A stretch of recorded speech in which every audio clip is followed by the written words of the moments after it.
I was 10 years old when I wrote my first song. It didn't have rhymes or a perfect melody, but it was my way of screaming in a place where no one listened. I lived in a house that felt like a stage for forced silence. My mother married Rogerio when I was still too young to understand what absence really meant. He came into our lives like someone occupying a room, never caring to build a home. He had a daughter the same age as me, Isabella, and with her, he was everything he never was with me: attentive, patient, present. The difference in treatment wasn't just in words, it was visible in his tone of voice, in meals, in his eyes. With her, he played, made pancakes on Sundays, decorated her room with fairy lights and glow-in-the-dark stars. With me, just the bare minimum: hurry up and eat, turn that down, don't touch that, we don't have money for that. The first time I asked for a used guitar, one of those really simple ones, my mother looked at him, as if she couldn't make any decisions without his approval. He laughed. "And where are you going to play? In the bathroom?" The joke became a rule. For weeks, I drew guitar strings on a piece of cardboard and pretended to learn by myself with YouTube videos at school, using borrowed headphones and watching like someone committing a crime, until one day, my Portuguese teacher overheard part of a song I was writing in my notebook and encouraged me to sing. At school, everything felt lighter. The hallways didn't know about the differences at home or the daily comparisons with his perfect daughter. It was on one of those days that a music teacher lent me an old guitar from the school storage. "Keep it for a while. Just take good care of it." And I did. I took care of it like it was part of my body. I brought the instrument home in secret, wrapped in an old sheet. I practiced very softly, afraid of bothering anyone. At first, only at night, in the corner of the room I shared with Isabella. Of course, she mocked me. Said my songs sounded like sad people's prayers. Rogerio, when he found out, didn't say a word. Just looked at the guitar like it was trash on the floor. But I had learned to survive in those spaces, between one no and another, between silence and neglect. It was on that borrowed guitar that I wrote my first complete song. It was about a colorless house, about a girl who dreamed of fitting somewhere without having to shrink herself. I recorded it on an old cell phone, hidden under the comforter, and saved it in my school email. I never showed it to anyone, but I still remember every verse to this day.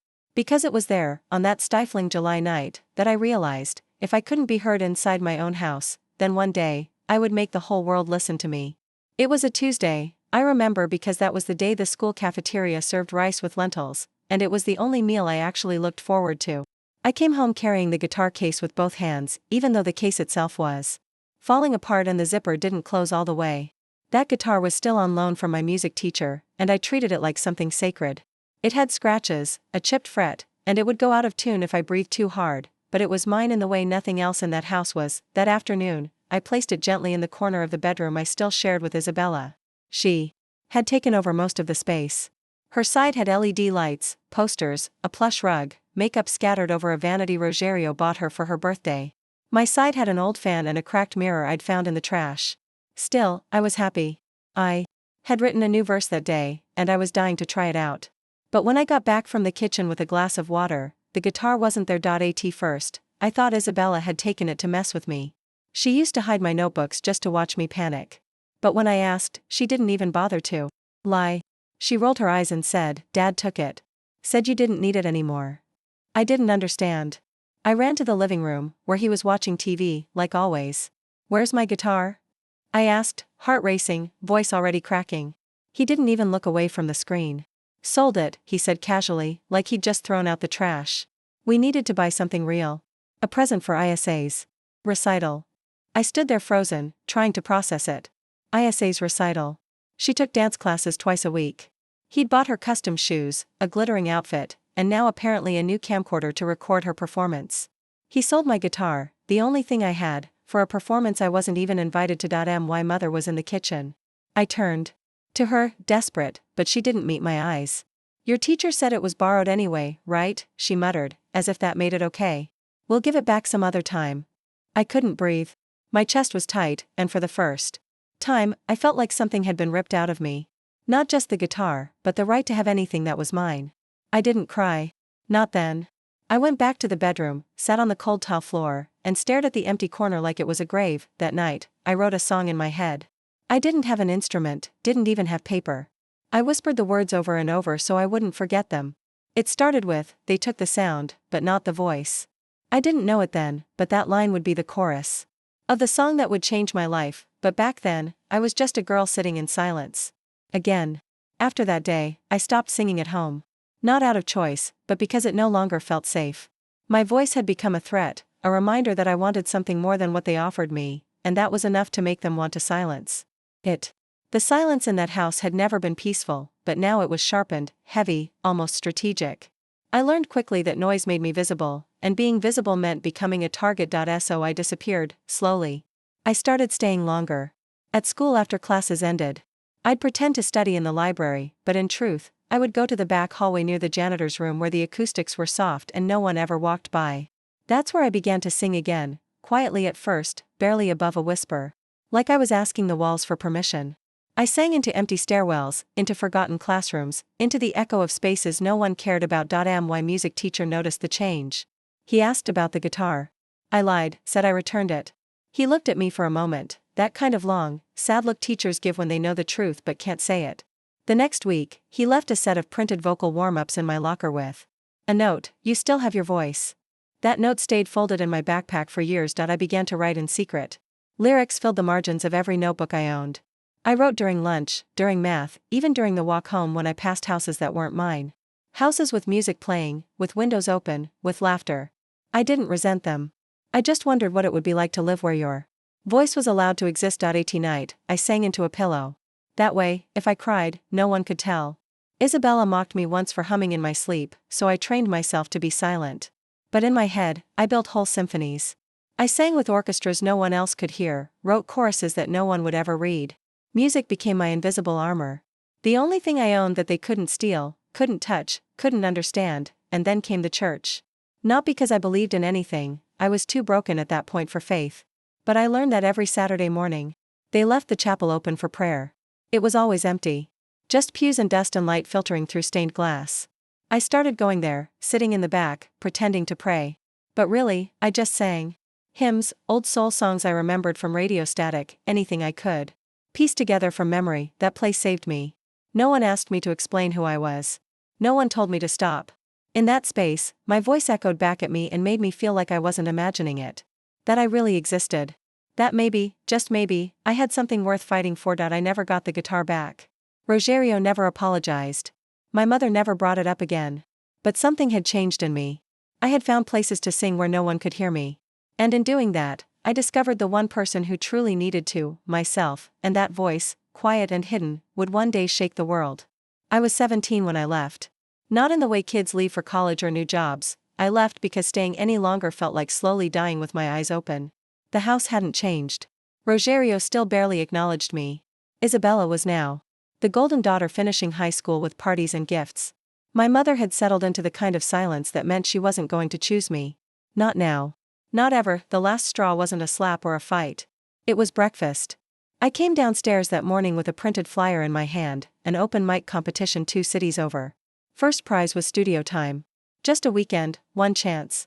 I had saved for weeks to afford the bus ticket. I asked, not even expecting a yes. I just needed her to hear the question. Why mother didn't even look up from her coffee. She said, "You should be focusing on something real, like college applications." Rogerio scoffed. "Let her go sing on the street then, maybe someone will throw her a coin." Isabella laughed. That was it. The room went quiet again, like always. But something in me stayed loud this time. That night, I packed a backpack. 1 pair of jeans. 2 shirts. A plastic bag with crackers. The most important thing I had wasn't even visible, a USB drive with 5 home recordings I had secretly made using the old computer at school. The mic was garbage. The background noise was awful. But my voice, it was honest. Raw. Unfiltered. You could hear the fear between the verses, but also something stronger, truth. I left a note on my pillow that said nothing dramatic. Just 3 words, "Don't wait up." Then I slipped out the door and didn't look back. I took the late bus, curled into the window seat, and watched the world pass by like I was watching someone else's life.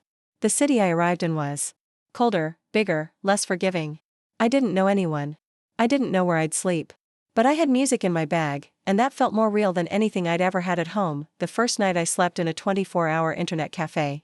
Paid for 1 hour and stayed until sunrise pretending to browse job boards so they wouldn't kick me out. I asked around at bakeries, cleaning services, fast food counters. No one hired 17-year-old runaways with no references. But on the 3rd day, I met a janitor who took pity on me and pointed me toward a church hostel that sometimes let girls stay if they agreed to help clean. That's where I stayed, folding laundry in the mornings, scrubbing floors at night. And every moment in between, I wrote. I wrote like I was bleeding into the pages. I rewrote the same lyrics over and over, shaping them like armor, sharpening them like knives. I snuck into the church kitchen to borrow an old radio mic connected to a busted tape deck. That's how I recorded my sixth song. The one that would one day go viral, but back then, all I had was a backpack, a broken demo, and a voice no one had heard yet.no1, but me. The church hostel was never meant to be permanent. It smelled of bleach and boiled cabbage, and the walls whispered prayers you weren't sure were ever answered. But to me, it was a palace compared to the room I found after. I was cleaning the church's floorboards one morning when I heard two volunteers talking about a shared apartment nearby where one of the tenants had just been evicted. They called it the pigeonhole. No windows, no heating, and the last girl left because the ceiling leaked every time it rained. I asked how much the rent was. When they told me, I didn't even blink. It was just barely less than I had saved by skipping meals. I moved in the next day. The room wasn't rat-infested yet, but it didn't take long. I shared the space with one old mattress that smelled like wet concrete and a sink that coughed instead of running. But what made me stay was the broken upright piano in the stairwell. Someone must have dragged it there decades ago and gave up halfway through. It was tilted, dusty, and stuck between the third and fourth floor like it was waiting for someone to finish the job. I finished it every night after my shift cleaning tables at a bakery, a job I got by lying about my age and promising to never be late. I climbed those stairs and sat at that piano. Half the keys didn't work. The left pedal was broken. But it didn't matter. Because that piano became my confessional. The stairs became my stage. I played to the silence. To the rats in the wall. To the memory of a girl who had her guitar stolen and had to build her sound all over again. I started recording again using a secondhand phone I bought from a kid who worked the subway. I'd balance it on a broom handle and record my voice echoing up the stairwell. One night, I wrote a song called Folded in Half, about feeling too big to be loved and too small to be noticed. I posted a clip to a forum for indie musicians. And forgot about it. 3 weeks later, someone messaged me. Then another. And another. Who are you? Where can I find more? Your voice sounds like heartbreak if it had hope. I didn't know what to say. I wasn't anyone. Just a girl scrubbing flour off bakery counters and sleeping next to mold. But those messages, they were like little lights, blinking in a tunnel that had been dark for too long. I kept writing. Kept posting. Kept climbing those stairs to sing into the broken strings. Every song I shared felt like pulling a splinter out of my skin. It hurt, but it healed. People didn't know my story yet. They didn't know about Rogerio, or the guitar, or the way my mother always looked away. But they heard it. In my voice. In the way I dragged every note like it was the last piece of me I had left. That broken piano, in that crumbling building, was the first place I ever heard myself sound like I belonged, and that's where the music really began. There's something sharp about hunger that isn't just in the stomach. It creeps into your thinking, into your voice, into the way you breathe when you're trying not to faint on the subway. For a while, I thought I was just weak. That maybe chasing music was punishment for dreaming too much. But later, I realized hunger taught me discipline. It made every word I wrote sacred. Every syllable a currency. I couldn't afford to write songs that didn't matter. The bakery job paid just enough for a mattress on the floor and one meal a day. Some nights I chose between printing lyrics at the public library or eating something hot. I always chose the printer. That was the week I wrote Little Rooms, the song that would change everything. I remember because my hand was shaking when I wrote the bridge. Not from emotion, from low blood sugar. I'd eaten nothing but saltine crackers for 2 days. But the pain made the words more honest, and somehow, people could feel it. The lyrics they said I came from nothing / so I sang like it was all I had. I posted a short clip, just my voice, no effects, no backing track, and went to sleep thinking nothing of it. When I woke up the next morning, my phone was dead. When I charged it in the bakery's back office, I had over 2,000 notifications. It had started with a small influencer reposting it, saying, "This voice feels like bleeding and healing at the same time." Then came the comments. Hundreds. Then thousands. People from every corner of the internet. Girls saying they'd been told their voices didn't matter. Boys saying they cried without knowing why. Mothers who said the song reminded them of a child they hadn't spoken to in years. I was overwhelmed. I didn't know how to be seen. All I'd known was invisibility, was writing verses on the edge of survival. And now suddenly, I was being heard. People started asking for more. They wanted to know who I was, where I came from, why I wasn't signed. I didn't have a studio. I didn't have a manager. I didn't even have internet at home. I had to reply to emails using cafe Wi-Fi, sitting outside on the curb after closing hours. But I had something I had never had before, proof. Proof that my voice was real. That the songs I sang in silence could echo louder than the voices that tried to drown me, and as the numbers climbed, 100K plays, then 500K, then a million, I didn't think about Rogerio or Isabella or the guitar. I thought about the stairwell. The broken piano. The smell of bleach on my fingers. The nights I sang so softly that only the dust could hear me, and now the world was listening. Fame doesn't come all at once. It seeps in through the cracks, testing your resolve in the quiet moments, not when you're on stage, but when the lights go out. After Little Rooms went viral, I thought things would get easier. But it wasn't success. It was exposure. I got offers I couldn't afford to chase, invitations I had no clothes to attend, and promises that sounded beautiful but came with fine print written in invisible ink. My body was tired. My soul was tired. And the music, the only thing that had ever made me feel alive, began to feel like a burden. I was writing for algorithms, recording in closets padded with towels, and begging for engineers to mix my vocals for less than what I made in a day. The bakery fired me after I was late twice for shifts because I was answering interviews. The landlord doubled the rent. I had to leave the pigeonhole and sleep on a friend's couch who didn't really want me there. That night, I stared at my reflection in the bus window, riding aimlessly across the city with no destination, no guitar, no plan. Just a voice that had been chewed up and packaged for people who clapped but didn't really know the girl behind the song.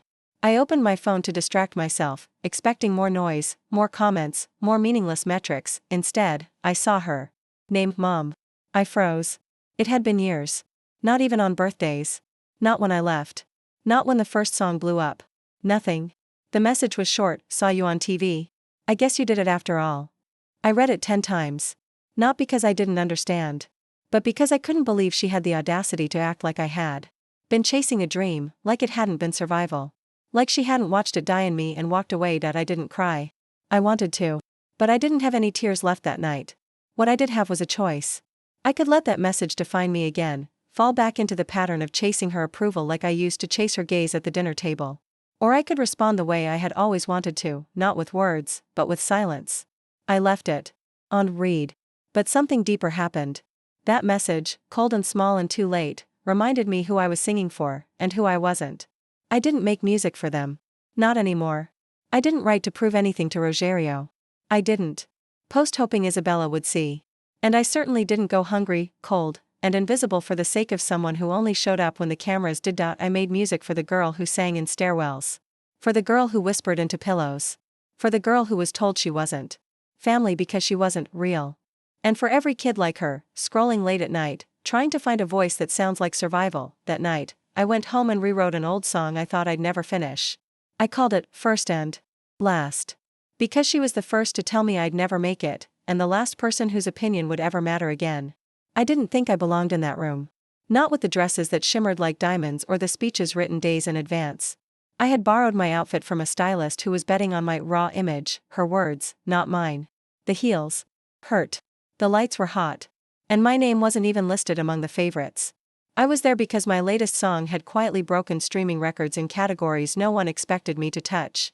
They called it a fluke. I called it everything I had. The award was for Breakthrough Performance. I remember that category. Because I didn't even hear them call it. I was halfway through chewing a piece of ice when I saw the cameras swing toward my table and someone next to me whisper, "That's you." I blinked. Thought it was a mistake. I stood, legs shaking, hands sweating, wondering if I was dreaming again. But the applause didn't stop. I walked up to the stage, not remembering how I got there. My name echoed from the microphone. It didn't sound like me. It sounded like a version of me I hadn't met yet, someone people respected, maybe even admired. I opened my mouth, and for the first time in public, I had no words, just breath, just memory, just silence filled with everything I had never been allowed to say. So I sang, not a full song. Just a verse. The first one I ever wrote on a bakery napkin, the one I thought no one would ever hear. They said my name wasn't mine / so I wrote it in every line / carved it in echoes and pain / and turned it into something that stayed. When I finished, the room didn't clap at first. It was still. Moved. And then, an eruption, not just of hands, but of people standing. Not for me, I thought, but for the girl who ran away with a backpack and a broken USB. For all the unheard voices now finding harmony. And then I saw her, far in the back, standing under one of the balcony lights. Isabella. She wasn't clapping. She wasn't smiling.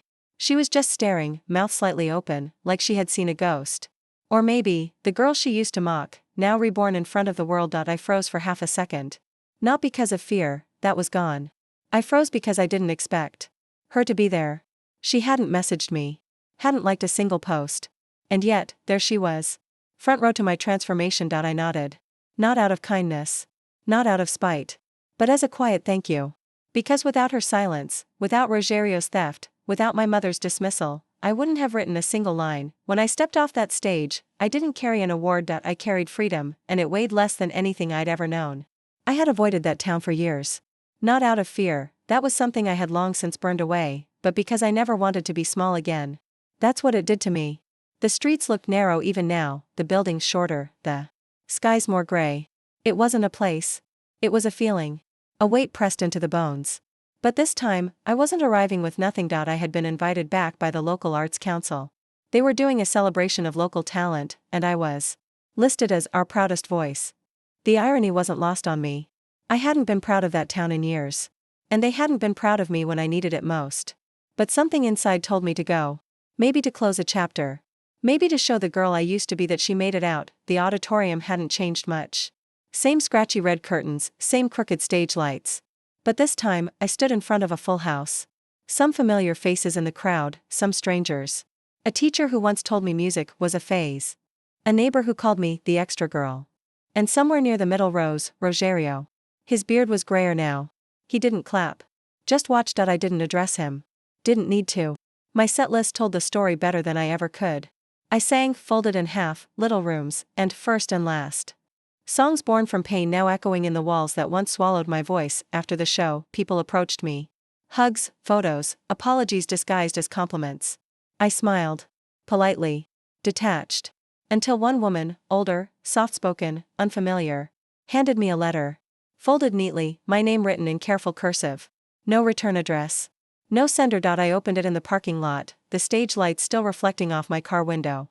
Inside was a single sentence. I never said it, but I listened every night through the wall. I froze. My breath caught like a thread pulled too tight. There was no name, but I knew. It was the neighbor from the floor above the stairwell. The one I thought always banged the broom in anger. I used to apologize after every song, whispering, sorry, into the dark. But she hadn't been trying to stop me. She'd been listening all those nights when I thought I was singing to no one. When the silence felt cruel. When my voice shook with hunger and sorrow, someone was listening. And she remembered. That message broke something in me. But not in the way things used to break. This was different. It broke the last piece of disbelief I had in myself. That final fragment of doubt that still wondered if any of it had ever mattered, and in its place came peace. I sat in the car, tears streaking down the award on the passenger seat, and whispered thank you to a world that had once told me to stay quiet, because I didn't, and someone heard me.